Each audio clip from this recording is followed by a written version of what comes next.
Now the VOA Special English Program, Words and Their Stories. Every people has its own way of saying things, its own special expressions. These are the living speech of a people, and a story can be told about each of them. The white swan, with its long, graceful neck, is among the most beautiful of birds. The swan is mostly silent through its life. It floats quietly on the water, unable to sing sweet songs like most other birds. In ancient times, however, people believed that the swan was given a special gift of song at the end of its life. They believed a swan sings a most beautiful song just before it dies. The ancient Greek philosopher Socrates talked of this 2,300 years ago.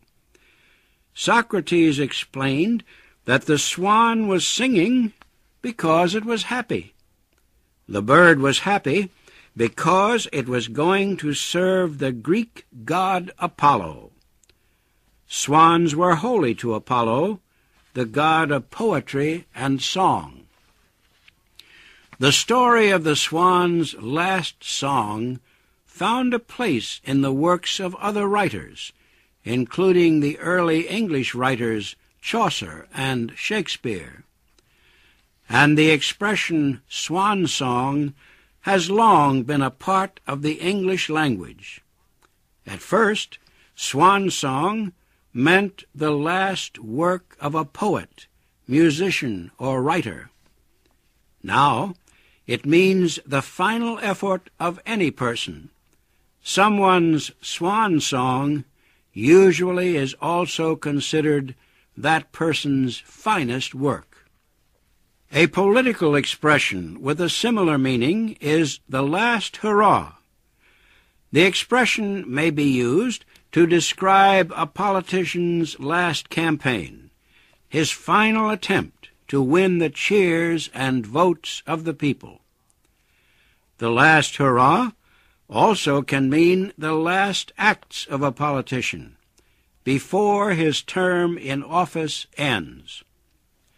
Writer Edwin O'Connor made the expression popular in 1956. He wrote a book about the final years in the political life of a longtime mayor of Boston, Massachusetts. He called his book The Last Hurrah. Some language experts say the expression came from a name given to noisy supporters of Andrew Jackson, America's 7th president. They cheered hurrah so loudly for Andy Jackson during his presidential campaign that they became known as the Hurrah Boys. Jackson's Hurrah Boys also played a part in the election to choose the next president. Jackson's choice was his vice president, Martin Van Buren.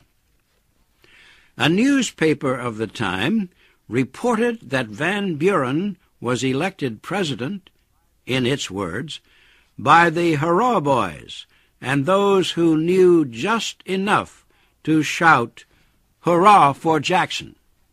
So President Jackson really heard his last hurrahs in the campaign of another candidate, the man who would replace him in the White House.